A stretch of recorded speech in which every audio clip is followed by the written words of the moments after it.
ที่คุณโทรมานี่เจ้าบอกเปิ่นเต้นนะรถว่างอยู่นะรถของแม่น้อยว่างอยู่เจ้าก็โอ้กันวันนั้นแล้วก็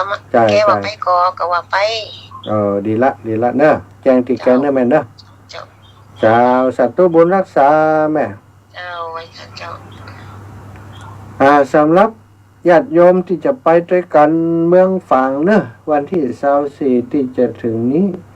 24ที่จะถึงนี้ที่เมืองฝางเนาะก็ของโยมแม่น้อยอินยาศรีนะรถยังมีที่ว่างอยู่มีที่ว่างอยู่ 2-3 ที่นะตอนนี้ได้คน 7-8 คนละใครจะไปโดยแม่น้อยอินยาศรีก็แจ้งบอกเปิ่นได้เลย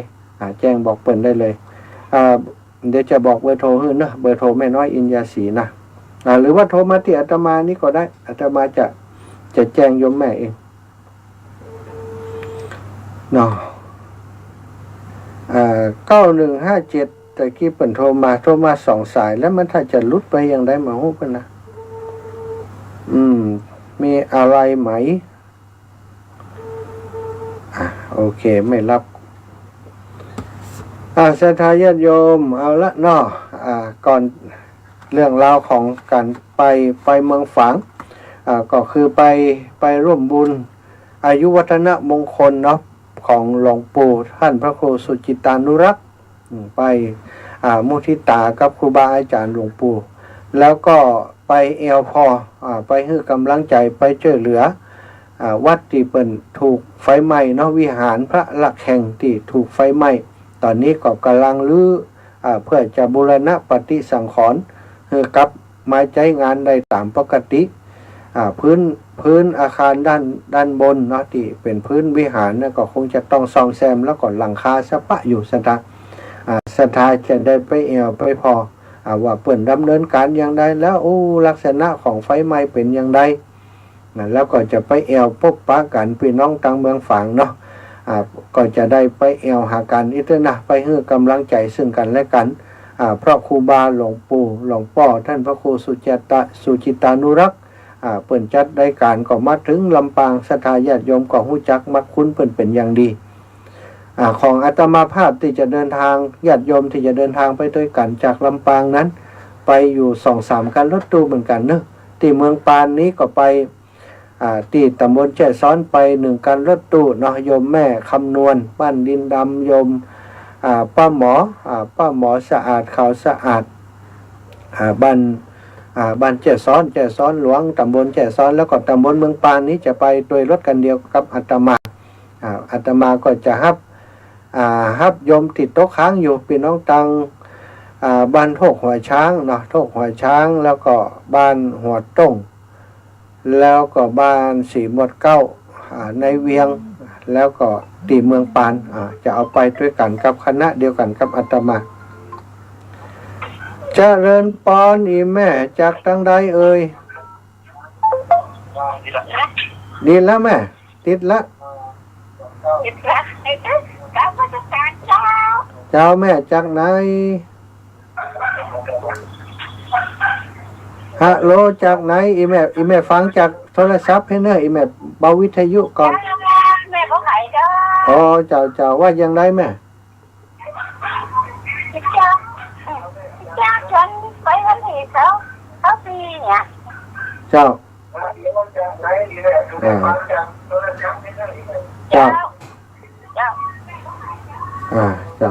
อันอีแม่เปิดวิทยุตัวละเสียงมันเข้ากันเปิดฟังด้วยถ้าเปิดวิทยุถ้าโทรศัพท์ถ้าเปิดวิทยุตัวนี้เขาจะอู้กันบอกเรื่องเพราะว่าที่อู้กันในนี่มันจ้าไปเจริญปอนแม่แก้วกันท่าวังว่าอาจารย์เจ้าแม่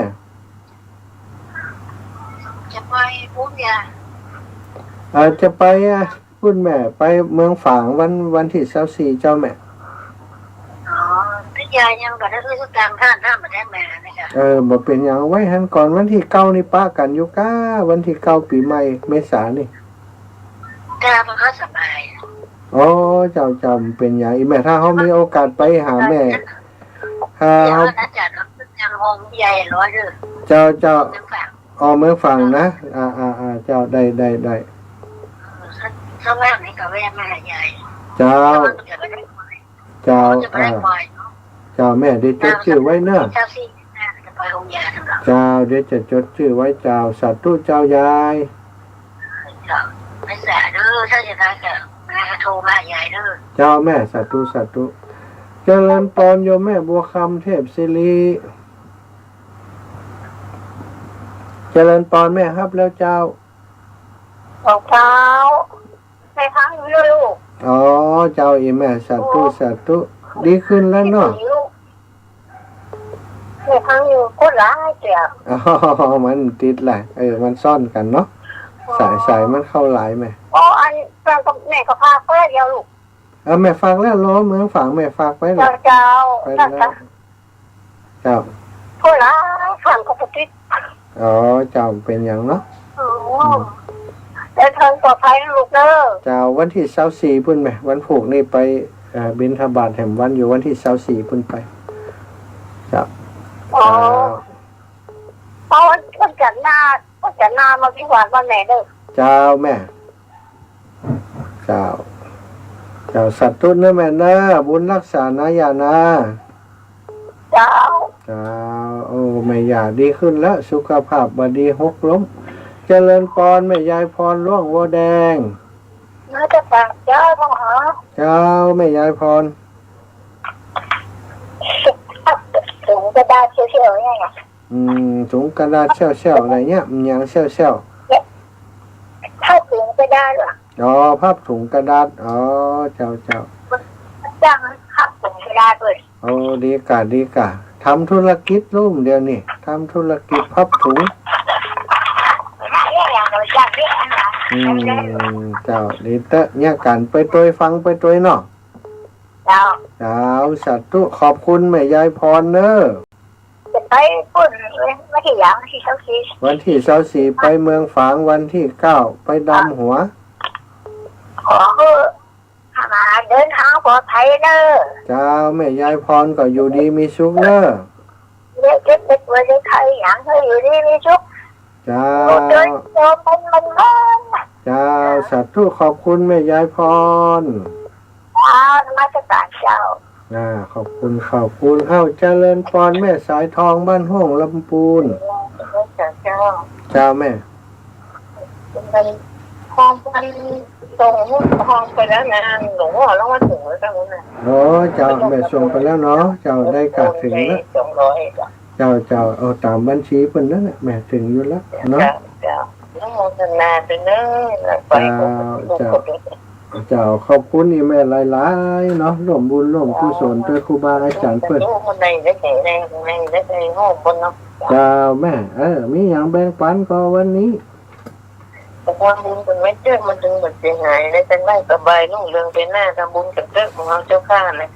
อาสานาเอาเต่งทรัพย์จะได้ทรัพย์ส่วนมาด้านตะขั้นเงินทองสินทรัพย์จังดีทำบุญกันไว้จะได้มองสีสูงสบายดีจ้านี้นะจ๊ะนะฮะนะเจ้า เจ้าสาธุขอบคุณแม่เนอะเอ้าปิดท้ายโทรช่วงนี้โดยแม่สายทองก่อนกันแล้วกันเนาะจะได้นำเรื่องราวต่างๆมาจ่าสนทนากันก่อนเนอะวันเต่าอวยมแม่ศิลนี่วันก่อนแต่วันนี้มีของโยมญาติโยมที่เปิ่นมาฝากไปเมืองฝางเนอะประชาสัมพันธ์ให้ญาติโยมได้รับทราบมีของโยมแม่บุญทองเนาะวันนี้เปิ่นมาฝากแม่บุญทองแสนจิตพร้อมกับลูกหลานของเปิ่นบ้านหนองละครตำบลต้นธงชัยอำเภอเมืองจังหวัดลำปางถวายร่วมบุญไปวัดพระบาทอุดมน้ำบ่อสาวา200 บาทอนุโมทนาบุญให้กับอีแม่ตัวเนอมหาเพียวอุทยานธรรมสุนทรมุนีมาฝากไว้เนาะแล้วก็แม่มาลีที่ไหลเนาะบูบ้านหัวเสือพุ่นถวายไปวัดพระบาทอุดมน้ำบ่อสาวาแห่ม100 บาทแล้วโยมป่อเสถียรโยมแม่สุนันทาแสนจิตเนาะบ้านหนองละครต้นธงชัยอำเภอเมืองลำปางถวายไปวัดพระบาทอุดมน้ำบ่อสาวาแห่ม300 บาทอันนี้คือไปน้ำบ่อสาวาตะวานั้นแม่บัวจันเนาะแม่บัวจันบุรีบ้านห้อง5อันนี้ก็ฝากมาแม่ศิลมังคละก็ฝากไปวัดพระบาทอุดมแม่ทรวิไล สายปานบ้านห้องท่าก็ฝากไปได้หลายละวัดพระบาทอุดมน้ำบ่อชาวาก็รับเป็นสะพานบุญให้ศรัทธาญาติโยมอีป่อยอีแม่เนาะได้มีโอกาสร่วมบุญไปช่วยเหลือครูบาอาจารย์ที่วัดพระบาทอุดมน้ำบ่อสาวาศรัทธาญาติโยมไผจะฮืออาตมาจะฝากที่อาตมาไปเนอะก็ยินดีจะเป็นสะพานบุญฮือเนาะทำหน้าที่เป็นสะพานบุญฮือกับศรัทธาญาติโยมท่านเจ้าทั้งหลายขอบคุณผู้ติดตามตั้ง Facebook ไลน์เนอร์โยมแม่กาบสีขันแก้วโยมแม่จีรพันธ์โมป้อโยมแม่แดงแคนตาลุกจากเจียงใหม่โยมแม่สมศรีใจบุญแม่วิไลพันธ์พิชัยเนาะแม่ยุพินหอมมาลาแม่จีรพันธ์เปิ่นก็รับชมอยู่เนอะก็ขออนุโมทนาขอบคุณกับศรัทธาญาติโยมที่เข้ามาติดตามตั้งไลฟ์สดด้วยสำหรับงานของครูบาอาจารย์เนื้อศรัทธาญาติโยมเนาะของครูบาอาจารย์ในเครือข่ายคลื่นสีขาวที่จะมีขึ้นในช่วงของเดือนเมษารดน้ำดำหัวครูบาอาจารย์ปีนี้จัดที่วัดเหล่ามนทาทิพย์อำเภอดอยหล่อจังหวัดเชียงใหม่จัดในวันที่ 9 เดือนเมษายน 2566พิธีรดน้ำดำหัวนั้นจะทำในช่วงของตอนบ่ายแต่ตอนเช้าเนาะศรัทธาญาติโยมอีป่ออีแม่จากทุกสารทิศแฟนรายการคลื่นสีขาวไปถึงแล้วครูบาอาจารย์ก็จะเสิร์ฟโหราจตาโดยพระสงฆ์39 รูปจะเป็นองค์ตนนิมนต์ทำเป็นส่งพิธีเจริญพระพุทธมนต์เสิร์ฟโหราจตาให้ศรัทธาญาติโยมตามแบบเบาล้านนาโบราณศรัทธาญาติโยมที่ไปก็จะได้สืบชะตากันด้วยหลังจากนั้นก็จะได้กินข้าวน้ำจำข้าวตอนเปิดโรงทานเลี้ยงดูแลกันประสงค์องค์สังฆเจ้าฉันเรียบร้อยตอนบ่ายเนาะประมาณบ่ายโมงครึ่งก็จะเริ่มประกอบพิธีในการรดน้ำดำหัวครูบาอาจารย์ศรัทธาญาติโยมที่ประสงค์จะเป็นเจ้าภาพสังเจ้าภาพถวายครูบาอาจารย์เนาะสำรับหนึ่งนะสำรับหนึ่งก็ 1,500 บาทแต่ครูบาอาจารย์เพิ่นบอกว่าเพื่อให้ศรัทธาญาติโยมได้กระจายความช่วยเหลือกันบัดต้องเป็นภาระของไผคนใดคนหนึ่งก็เอาร่วมกันก็ได้เอากล่องบุญชุดละเจ้าภาพสั่งชุดละ500 บาท500 บาทหรือว่าต่ำกว่านั้นก็ได้เนาะศรัทธามีต่อใดอยากจะห้อมเป็นเจ้าภาพสั่ง100-200อย่างได้หมดละแต่ว่าถ้าคือกำหนดว่าแต่ละสั่งเท่าใดเปิ้นก็กำหนดที่500 บาทเพราะว่าบางครั้งบางทีนี่ครูบาอาจารย์เดินทางมาไกลครูบาอาจารย์เปิ้นก็จะเพิ่มปัจจัยเป็นการเดินทางให้ครูบาอาจารย์เปิ้นตัวอันนี้ก็เป็นความเข้าใจทำความเข้าใจกับศรัทธาญาติโยมจริงๆแล้วชุดหนึ่งเนาะที่ถวายตันออกนั้นถวายครูบาอาจารย์เป็นตึงรดน้ำดำหัวและการรดกรานี้ 1,500 บาทแต่ครูบาอาจารย์เปิ้นก็กลัวว่าศรัทธาญาติโยมจะเป็นภาระบางคนนี้เปิ้นบ่มีนักมีหนาแต่ว่าอยากจะเป็นเจ้าภาพสั่งด้วยกันชุดหนึ่งต่อใดเปิ้นถามกันอย่างอีกก็ว่าเอาชุดหนึ่ง500ก็พอเนาะซึ่งก็มีศรัทธาญาติโยมอีป่ออีแม่ตีได้เป็นเจ้าภาพผ่านมาตังอาตมานี้ก็หลายท่านหลายคนและศรัทธาญาติโยมมีโยมแม่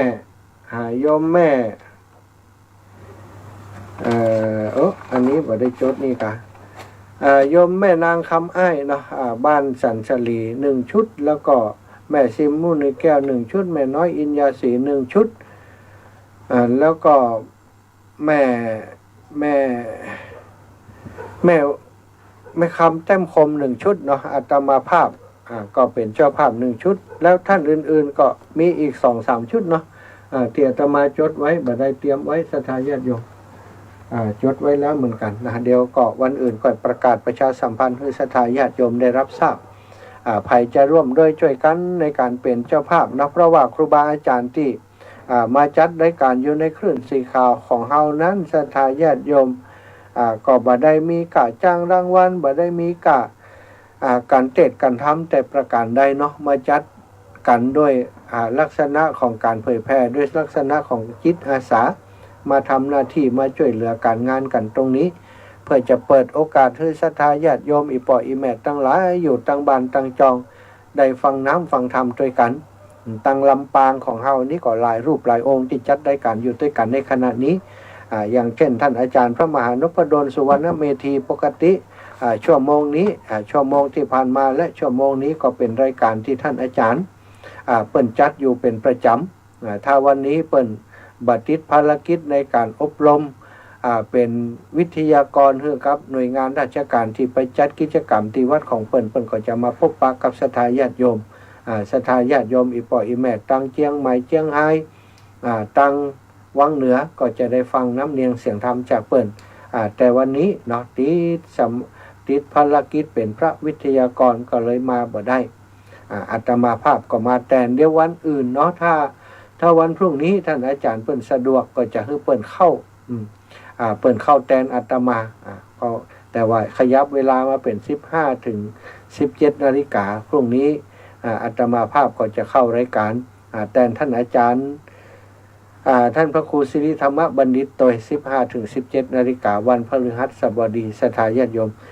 ตอนนี้ยังพอมีเวลาที่จะได้นำสารธรรมมาแบ่งปันกับศรัทธาญาติโยมเนาะตะกี้เป็นเรื่องราวของท่านพระองคุริมานก็ได้จบลงไปเพราะสังเขปท่าจริงๆเรื่องราวของท่านก็มีเยอะเวลาของเฮามีชั่วโมง2 ชั่วโมงถ้าจะเล่าให้มันจบเป็นรายละเอียดทุกอย่างทุกประเด็นเฉพาะเป็นประวัติของเปิ้นก็จะนักหนาล้ำไปเนาะเอาเฉพาะเกร็ดสำคัญมาแบ่งปันบอกกล่าวกับศรัทธาญาติโยมทั้งหลายตอนช่วงนี้เนาะก็จะนำเรื่องเกี่ยวกับของอัตถกถาชตมานะมานวกวิมานเนาะชตมานวกวิมานซึ่งเกี่ยวกับคนที่เปิ่นทำบุญแล้วก็ได้ไปเกิดอยู่บนสวรรค์เปิ่นทำบุญยังถึงได้ไปเกิดบนสวรรค์ซะท่าเรื่องนี้เกิดขึ้นเมื่อพระพุทธองค์ของเราประทับอยู่ที่พระวิหารเชตวันกรุงสาวัตถีสมัยนั้นมีมนุษย์ในตระกูลพราหมณ์ชื่อว่าชัตตะแปลว่าชัตตะแปลว่าเจ็ดก็ชัตตะแต่ชัตตะตัวนี้เป็นชัดเนาะเป็นบุตรที่ได้มาโดยยากของพราหมณ์คนหนึ่งในเศตพนครเศตพยนครมนุษย์นั้นเจริญวัยแล้วบิดาส่งไปอุกฐานครเรียนมนต์และฐานวิชาทั้งหลายในสำนักของพราหมณ์ชื่อว่าโปคารสาติบ่เมินนานต่อใดก็สำเร็จการศึกษาศิลปะวิทยาจากท่านพราหมณ์ทุกประการเพราะเขาเป็นคนมีปัญญาดีแล้วก็บักเกียรติคร้านศรัทธาเขาได้เข้าไปกับอาจารย์แล้วก็ถามว่ากระผมศึกษาศิลปะวิทยาในสำนักของท่านอาจารย์จบแล้วกระผมจะได้ทักษิณาค่าบูชาครูแก่ท่านอาจารย์อย่างใดพ่องครับท่านอาจารย์ก็กล่าวว่าธรรมดาทักษิณาค่าบูชาครูต้องพอเหมาะแก่ทรัพย์สมบัติของอันเตวสิกเธอจงนำกหาปณะมาปันหนึ่งชัตตมานพกราบอาจารย์แล้วก็กลับไปยังเศตพยนครได้ไปแจ้งข่าวนี้กับบิดามารดาให้ได้รับทราบบิดามารดาพอทราบว่าลูกได้เรียนจบแล้วได้รับปริญญาแล้วเนาะก็ชื่นชมยินดีทำปฏิสันถานการต้อนรับลูกบ่าวเขาบอกความนั้นแก่บิดาแล้วก็กล่าวว่าโปรดฮื้อของติควรจะฮื้อแก่ลูกเตอะอีปออีแม่ทั้งหลายคือกราบปูจาครู 1,000 กหาปณะผมจะได้เอาไปปูจาครูในวันนี้เลยบ่อยากจะฮื้อเมินนานกว่านี้ไปเอาไปฮื้อมอบฮื้อครูแล้วก็ได้จะได้กลับมาหาพ่อหาแม่อยู่ด้วยกันต่อไปอันบิดามารดาก็บอกว่าลูกเคยบัดเดียวนี้มันค่ำแล้ววันผูกก่อยไปเนาะแล้วก็ได้นำกหาปณะทั้งหลายออกมานับแล้วก็ผูกเป็นห่อเอาวางไว้พวกโจรทั้งหลายมีกล่องสอดแนมไปแอวไปพอตามบ้านช่องห้องหอของบ้านเมืองเศตพยนครนั้นก็มีสายสืบได้ไปหู้เรื่องราวข่าวที่มานพชัตตมานพนี้จะเอาสตังค์ ไปมอบให้กับอาจารย์เขา1 ปันกหาปณะพวกโจรเหล่านี้ก็เลยคิดว่าโอ้เฮาถ้าเฮาสามารถปล้นชะตามนพนี่ใดนั้นเฮาจะได้ตังถึงปันกหาปณะเขาก็เลยได้วางแผนกันว่ามานพคนนี้จะต้องเดินผ่านป่าละเมาะนี้แน่นอนก็เลยได้ไปส่องสุมกำลังไว้ในระหว่างทางที่ชะตามนพจะเดินไป ในเวลาใกล้จะลุ่งสางพระผู้มีพระภาคเจ้าเสด็จออกจากมหากรุณาสมาบัติพระองค์ทรงตรวจดูโลกอยู่ก็ทรงหันชะตามนพว่าคนนี้จะดำรงอยู่ในสรณะและศีลเขาจะถูกพวกโจรฆ่าตายแล้วเขานั้นจะไปบังเกิดในเทวโลกจากนั้นเขาจะลงมาจากเทวโลกกับวิมานของเขาและบริษัทที่ประชุมในที่นั้นจะตรัสรู้ธรรมเพราะเหตุดังกล่าวนี้จึงพระองค์จึงเสด็จไปก่อนประทับนั่งณต้นไม้แห่งหนึ่งใกล้เส้นทางที่มนุษย์นี้จะเดินทางไปมนุษย์ชะตามนุษย์ได้ถือเอาทรัพย์กาปูจาอาจารย์1 ปันกหาปณะที่พ่อแม่ได้ใส่ห่อไว้ให้ได้สปายถงไปสถาเดินทางออกจากเสตพยนครมุ่งหน้าไปยังอุกัฏฐนครขณะที่เขากำลังเดินทางไปเพลินๆอยู่นั้นอากาศเจ้ายามเย็นนั้นสบายดีกับผิวปากไปโดยเดินทางไปโดยก็ได้ไปหันพระพุทธเจ้าประทับนั่งอยู่ในระหว่างทางปื้นเก้าไม้ต้นหนึ่งที่มีร่มเงาอยู่สบายมนุษย์คนนี้หู้โดยอาการว่าสมณะท่านนี้คงจะเป็นผู้มีบุญก็เลยได้เข้าไปเฝ้าอยู่ที่ควรส่วนข้างหนึ่งพระผู้มีพระภาคเจ้าได้ตรัสกับมนุษย์คนนี้ว่าได้ถามว่าเธอจะไปไหนหรือมนุษย์เขาก็ได้กราบทูลว่าข้าแต่ท่านพระโคดมผู้เจริญข้าพระองค์จักไปอุกัฏฐนครเพื่อไปทักษิณากราบบูชาครูแก่โปกครสาติพราหมณ์ผู้เป็นอาจารย์ของข้าพระองค์พระเจ้าข้าทั้งนั้นพระผู้มีพระภาคเจ้าได้ตรัสกับมนุษย์ผู้นั้นว่าเธอหู้สรณะ3และศีล5หรือยังมนุษย์ก็ได้กราบทูลว่าโอ้ข้าพระองค์ยังบ่ได้หู้ว่าสรณะ3คืออะไรอย่างและก็ศีล5ประการคืออะไรอย่างพระเจ้าข้ายังบ่ได้รับสรณะยังบ่ได้รับศีลกำเตือพระเจ้าข้าเมื่อเป็นเช่นนั้นพระพุทธองค์ก็ทรงประกาศพลานิสงส์ของการถึงสรณะและก็การสมาทานศีล5ว่ามีประโยชน์อย่างใดให้กับมนุษย์นั้นได้ฟังมนุษย์นั้นก็จึงได้ตรัสถามพระพุทธองค์ว่าถ้าเขาจะเข้าถึงสรณะนี้จะได้หรือไม่เขาจะรับศีลจากพระองค์ได้หรือไม่พระพุทธองค์ก็ทรงว่าโอ้ใดกับมนุษย์ทั้งหลายฉันพร้อมที่จะประทานสรณะให้เธอถ้าเธอพร้อมก็จงสมาทานสรณะเถิดพระพุทธองค์ก็ทรงตรัสสรณะ3ประการให้เขาฟังแล้วก็ให้ว่าตามพุทธังสรณังคัจฉามิธัมมังสรณังคัจฉามิสทาจนถึงตัตติยัมปิสังฆังสรณังคัจฉามิจากนั้นพระองค์ก็ทรงได้ให้เบญจศีลกับมนุษย์ผู้นี้ก็คือศีล5นั่นเองสถาปานาติบาตไปจนถึงสุราเมรยะมัชฌปมาทฐานาเวรมณีเมื่อพระองค์แสดงวิธีถึงสรณะคือกับมนุษย์เรียบร้อยแล้วพระองค์ก็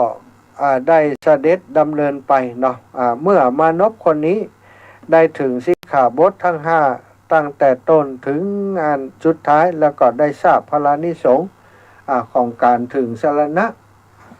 ถึงพระพุทธพระธรรมพระสงฆ์เป็นสรณะว่าเป็นของประเสริฐเป็นสิ่งประเสริฐแล้วก็ได้บอกว่าศีล5นี้เป็นของดีเป็นของประเสริฐคนจะมีโภคทรัพย์ก็เพราะศีล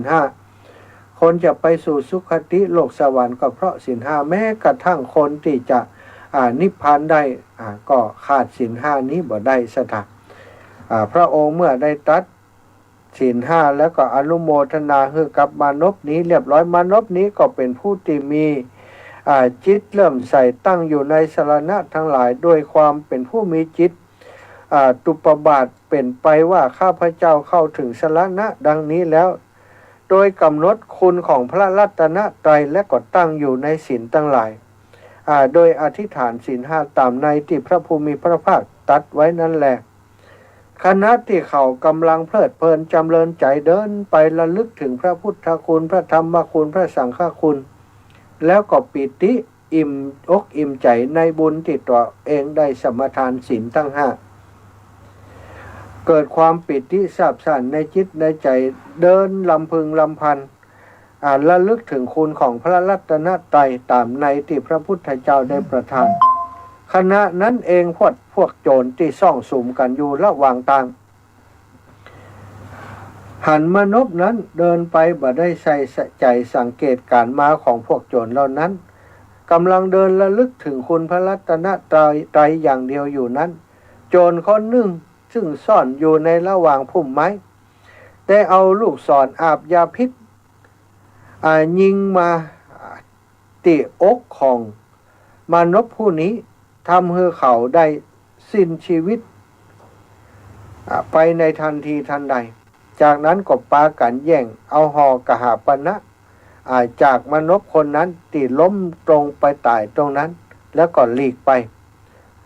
พร้อมกับพวกสหายของตนฝ่ายมานพเมื่อทำการละหรือว่าตายแล้วได้ไปบังเกิดในวิมานทอง30 โยชน์ในสวรรค์ชั้นดาวดึงส์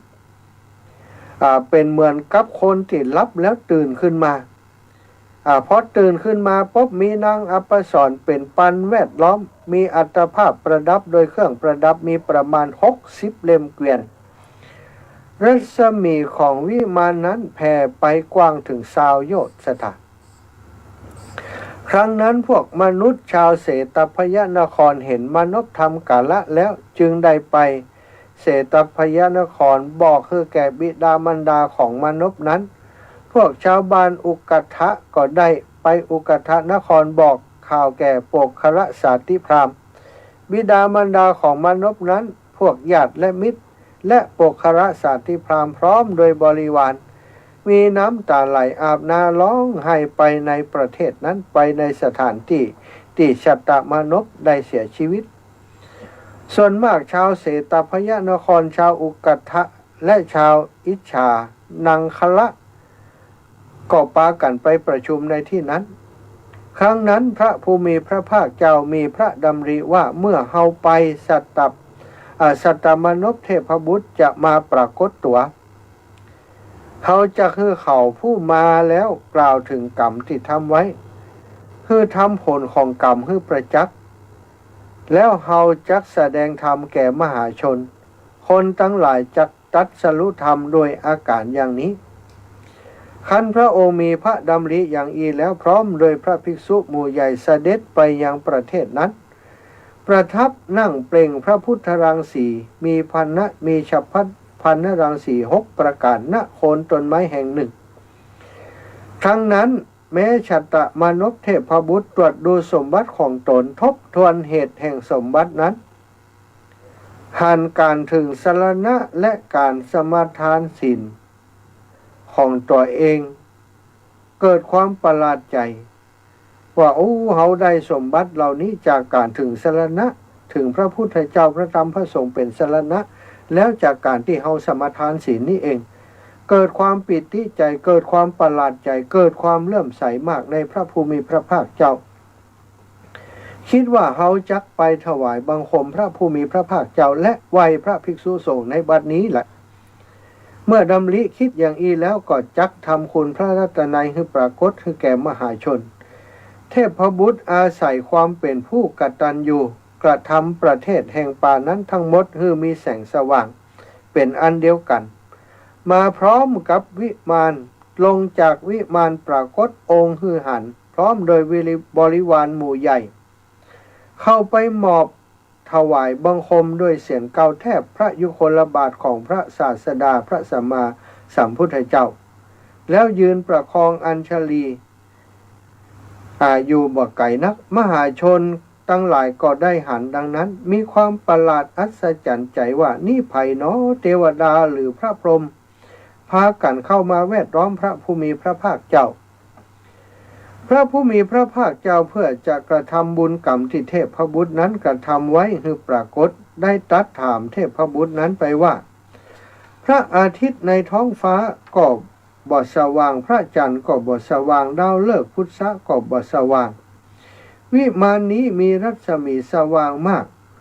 บ่มีที่เปรียบท่านเป็นไผจากดาวดึงส์มาสู่แผ่นดินมีรัศมีเกิน20 โยชน์ตัดรัศมีรังสีของพระอาทิตย์ทำกลางคืนให้เป็นเหมือนกับกลางวันวิมานของท่านงามบริสุทธิ์พุทธผ่องมีดอกประทุมพุทธขึ้นมามากมีดอกบุญทลิกางามเกลื่อนกาดไปโดยดอกไม้ต่างหลายงามบ่น้อยคลุ้มโดยข่ายสีทองปราศจากละอองธุลีสว่างอยู่ในอากาศเหมือนดวงอาทิตย์วิมานของท่านบริสุทธิ์บริบูรณ์ด้วยเหล่านางอัปสรผู้ทรงผ้าแดงและผ้าเหลืองหอมตลบอบอวลไปโดยดอกกฤษณาดอกประยงจันทร์และจันทร์มีองค์และผิวพรรณเปล่งปลั่งดังทองเหมือนกับท้องฟ้าเต็มไปด้วยดวงดาวทั้งหลายทวยเทพพบุตรและเทพพยธิดาในวิมานนี้มีมากหลายหลากวรรณะมีอาภรณ์ประดับด้วยดอกไม้มีใจดีมีกองทองห่มผ้าด้วยอาภรณ์ที่เป็นทองโชยกลิ่นหอมลอยไปตามลม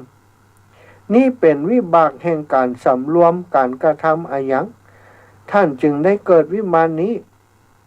โดยผลแห่งบุญกรรมอายังกาและท่านได้วิมานนี้โดยวิธีใดท่านถูกเขาถามแล้วเจิญบอกตามสมควรแก่วิธีนั้นโดยเถิดลำดับนั้นเทพบุตรได้พยากรณ์โดยคาถาเหล่านี้แก่พระพุทธองค์ว่าพระศาสดาเสด็จมาพบมนุษย์ในทางนี้โดยพระองค์เองเมื่อจะทรงอนุเคราะห์ได้ตรัสสอน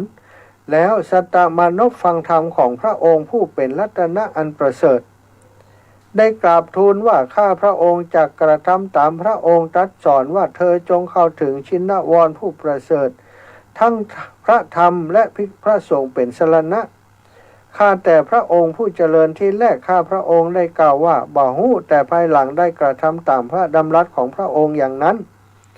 พระองค์ตรัสสอนว่าจงอย่าฆ่าสัตว์อย่าประพฤติกรรมบ่สะอาดต่างๆผู้มีปัญญาทั้งหลายบ่สรรเสริญความบ่สำรวมในสัตว์ทั้งหลายเลยข้าแต่พระองค์ผู้เจริญที่แรกข้าพระองค์ได้กล่าวว่าบ่ฮู้แต่ภายหลังได้กระทำตามพระดำรัสของพระองค์อย่างนั้นทีเดียวพระองค์ตรัสสอนว่าอย่าเป็นผู้มีความสำคัญลักเข้าของบุคคลผู้อื่นจงเป็นผู้บ่ล่วงเกินต่อบุตรภรรยาของผู้อื่นจงเป็นผู้บ่โกหก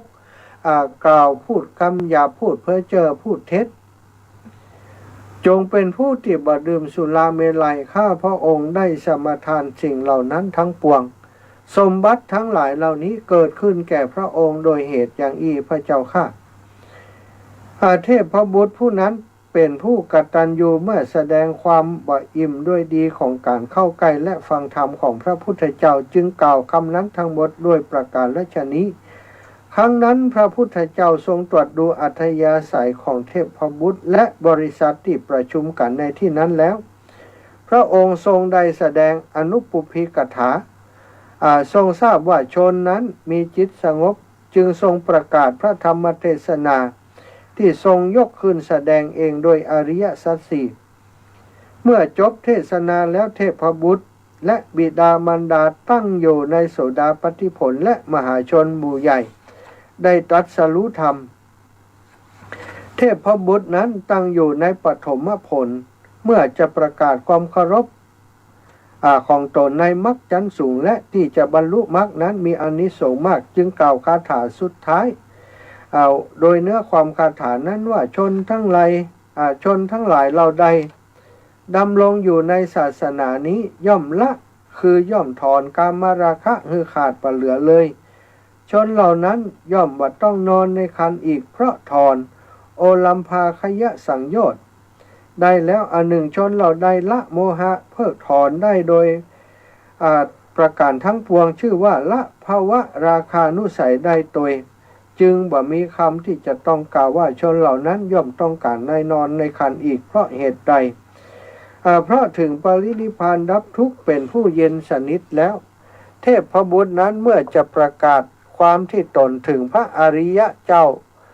แล้วจึงจับเอายอดเทศนาโดยอนุปาทิเสสนิพพานธาตุถวายบังคมพระผู้มีพระภาคเจ้ากระทำประทักษิณแล้วแสดงความนับถือแก่พระสงฆ์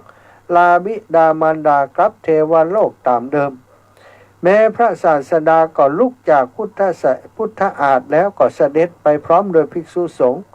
บิดามารดาของมนพโปคารสาติพราหมณ์และมหาชนทั้งหมดส่งเสด็จพระผู้มีพระภาคเจ้าแล้วก็ปาขันกลับพระผู้มีพระภาคเจ้าเสด็จไปถึงพระวิหารเชตวันตรัสวิมานนี้โดยพิสดารแก่บริษัทที่ประชุมกันเทศนานั้นได้ประโยชน์แก่มหาชนทำให้คนทั้งหลายได้บรรลุธรรมเป็นอันมากสถาอันนี้เกี่ยวกับมนุษย์คนหนึ่งนอสถาญาติโยมที่จะถูกฆ่าอยู่แล้วในเจ้าวันนั้นอาศัยความกรุณาของพระพุทธองค์ที่ทรงทราบว่าโอ้เขาจะมีชีวิตอยู่บ่เมินแล้ววันนี้ถ้าบ่ไปโปรดนะถ้าถูกโจรฆ่าเหียก็จะบ่ได้ไปบังเกิดบนสวรรค์แล้วอาศัยเทวดาตนนี้นั้นพระองค์จะได้แสดงพระธรรมเทศนาแก่บริษัททั้งหลายจะได้ถึงคุณวิเศษเป็นอันมากก็เลยได้เสด็จไปยังสถานที่แห่งนั้นทำให้คนทั้งหลายได้ตรัสรู้ธรรมเป็นอันมากแม้กระทั่งเทพบุตรที่ได้ไปบังเกิดบนสวรรค์นั้นก็ได้บรรลุเป็นพระโสดาบันเป็นอริยบุคคลชั้นต้นในพระพุทธศาสนาศรัทธาจะสังเกตเห็นว่าพระพุทธองค์นั้นได้ดูได้หู้ถึงกรรมของแต่ละคนเป็นอย่างดีหลายคนอาจจะคิดว่าพระพุทธเจ้าเสด็จไปโปรดอย่างอันแล้วยังแบบไปจ่วยให้เปิ้นพ้นจากความตายซะทะอันว่าความตายนั้นบ่มีไผจะห้ามได้แม้พระพุทธองค์เองก็บ่สามารถจะห้ามเขาจากความตายได้วิบากกรรมที่เขาเคยทำมาเขาก็จะต้องชดใช้กรรมนั้นเช่นเดียวกันพระองค์เพียงแต่จะไปช่วยให้เขาได้ไปสู่ภพภูมิที่ดีเท่านั้นศรัทธาเปิดโอกาสให้ศรัทธาได้โทรมาแล้วเนาะ19:45 นาทีสายแรกมาแล้วแม่น้อยอาสาอยู่ไหนคะอยู่สุนทรมุนีแม่จ้ะแม่อยู่งานโชว์ไพเดอร์สาธุเจ้าแม่แล้วท่านจะไปพูดมาได้ก็วันที่24เจ้าโมทนาด้วยเด้อเจ้าสาธุเดี๋ยวแม่ไปงานโชว์แล้วดีแล้วโอกาสดีวันที่9ก็ไปด้วยกันเนาะเจ้าสาธุขอบคุณแม่เด้อเจ้าเป็นกำลังใจเด้อเจ้าสาธุศรัทธาญาติโยมนะส่วนใหญ่ก็จะเข้าใจละเวลาโทรมาปุ๊บเวลารับโทรศัพท์ปุ๊บเนาะเขาก็ปิดวิทยุเหียก่อนบางห้องเนี่ยโทรศัพท์ก็จะรับวิทยุก็จะเปิด แล้วก็ไปฟังเสียงในวิทยุจะจ้ากว่าเฮาที่อู้กันในโทรศัพท์ซะนะโทรศัพท์นี่จะเป็นปัจจุบันเนาะเฮาอู้กันในปัจจุบันนี้อู้จากโทรศัพท์แต่ถ้าวิทยุเนี่ยมันจะจ้าอยู่สักเกือบจะนาทีนะเกือบจะนาทีตะกี้ก็มีโยมที่โทรมาตะกี้นะอีแม่ก็มัวไปฟังวิทยุเขาก็เลยไปรับสายอื่นเหี่ยเพราะฉะนั้นถ้าใครโทรมาก็ปิดโทรศัพท์เหี่ยก่อนปิดวิทยุเหี่ยก่อนแล้วก็ฟังโทรศัพท์เอาเด้อเจริญพรโยมแม่น้อยรับแล้วนะแม่แก้วรับแล้วหรอแม่สายรุดไปกาของแม่แก้วเจริญพรแม่น้อยอุตุดีเจ้าแม่ฟังอยู่เนอะวันที่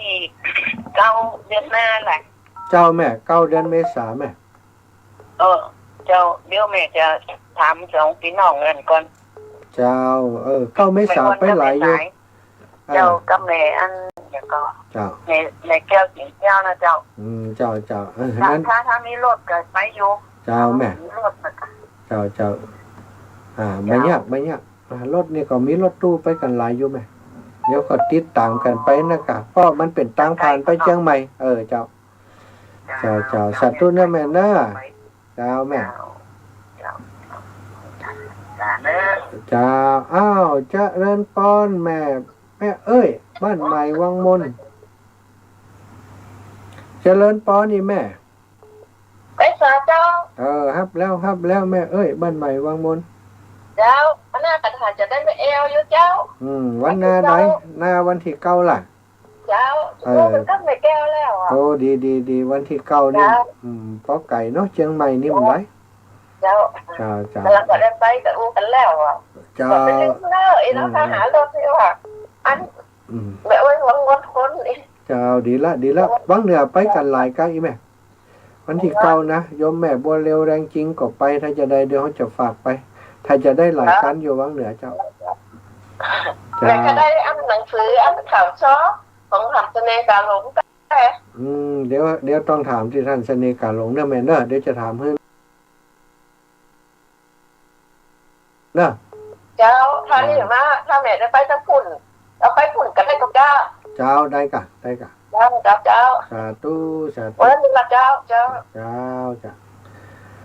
ตะกี้แม่น้อมสุภาวงศ์ฮับตันสกามโยมแม่น้อมเจริญปอนโยมแม่ เจ้าไหว้เจ้าธรรมะเจ้าแม่ เจ้าแม่ แม่ครั้งผ่านมาตลอดนะแม่น้อง เจ้าขอบคุณอีแม่ไล่ เจ้าแม่วันนี้เราดีกันมาเมืองฝางเลย เจ้าแม่ไก่ไปเมืองฝัง เป็นได้แวะเตือนเนอะ ได้แวะก่อนเนาะ ได้แวะแต่เดี๋ยววันอื่นก่อนก่อยไปแวะหา เจ้าเห็นนะแม่ก็ได้ เจ้า เปิดมันดอกมันออกพร้อมกันดิอ่ะ เจ้าสัตว์ตุเนื้อแม่เนอะฮับสายอื่นก่อนเนอะเจ้า เจ้าสาธุเจ้า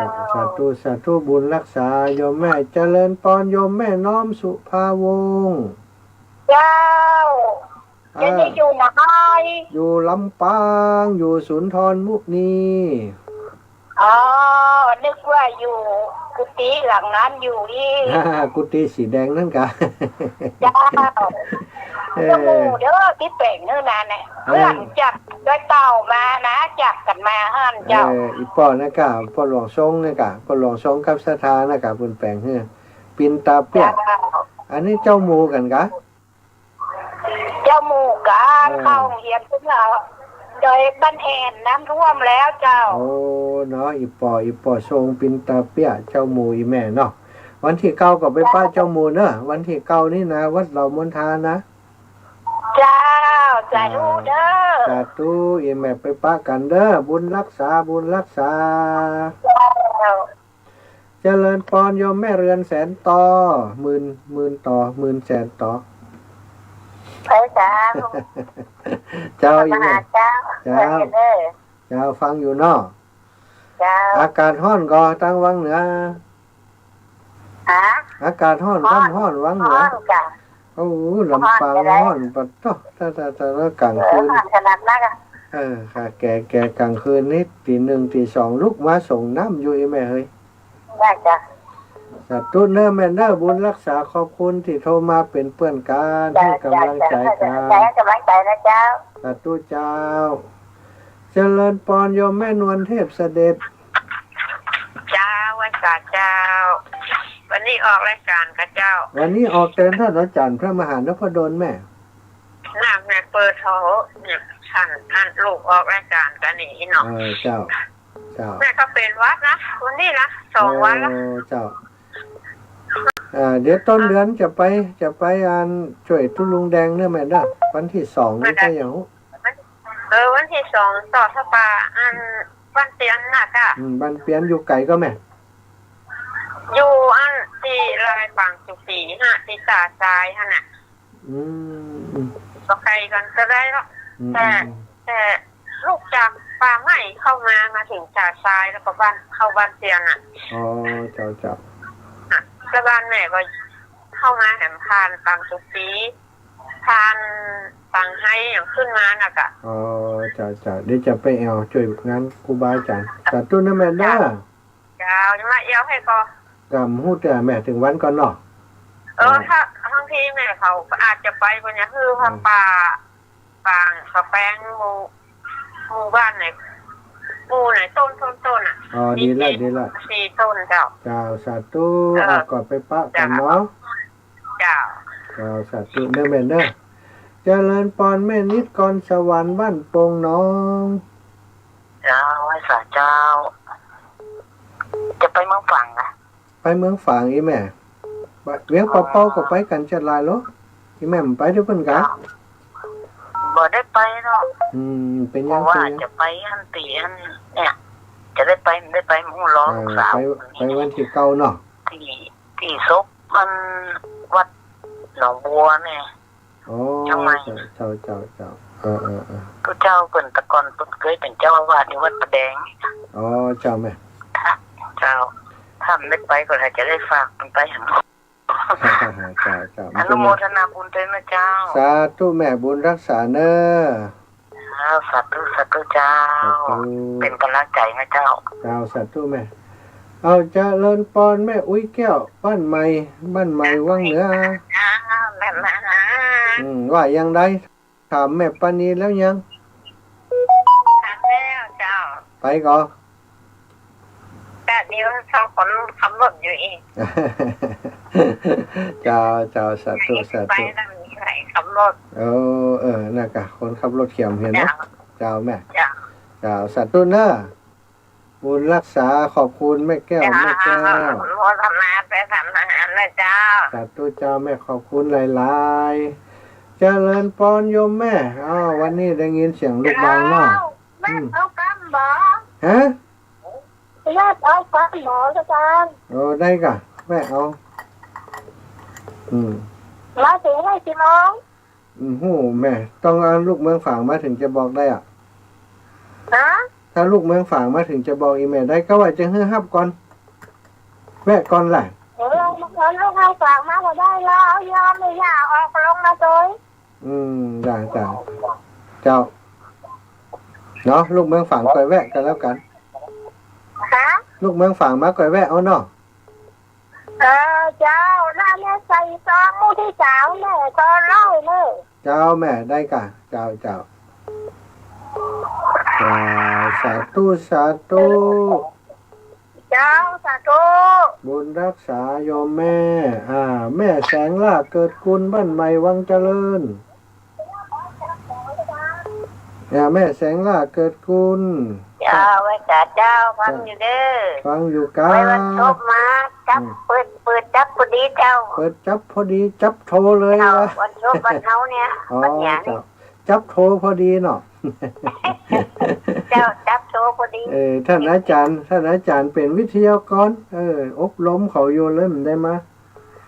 เล่นได้จัดรายการนี้วันพุธนี้ถ้าเป็นว่างจะให้จัดแทน เจ้า ขอบคุณอีแม่เด้อ เจ้าไว้จ่าเจ้าให้คนรังใจท่านเด้อ สาธุขอบคุณอีแม่เจริญพรแม่สุดแก้วศรีลาพรศรีเตี้ยโอ้ เจ้าก็กลับไว้จ่าเด้อท่านธนาเจ้าฟังอยู่นะมันโชว์บัตรดอนเพื่อนเจ้า น่ากะว่าอีแม่หา วัน ยไป นี้ จั ตั ง ด ได้ แล้วติดแล้วเจ้า ติดแล้ว เป็นบุญเด้อเจ้าเด้อ ขอบคุณ เจ้าติดตามตลอดนะท่านถ้าเพิ่นมาออกรายการเนี่ยฟังทุกเวลานะเจ้า ขอบคุณเจ้าแม่ขอบคุณหลายๆ ที่ปล่อยเมืองฝางงานก็ฝาก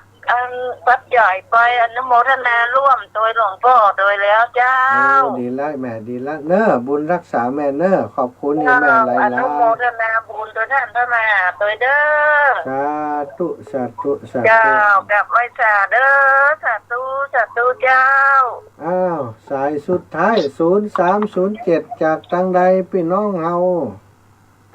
เจ้าอันนี้ห้องนอนเด้อไม่จะเหลียวห้องนอนใช่ไหม โอ้แม่เฉลียวกะ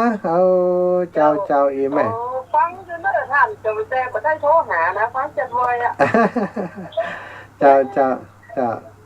ดีแล้ว มันบ่ฟังบ่ได้ก็เจ้า วันที่24เนี่ยกะอีแม่หลวงปู่กับไปหลวงปู่ดอย เจ้าอีแม่ขอบคุณอีแม่เนอะบุญรักษา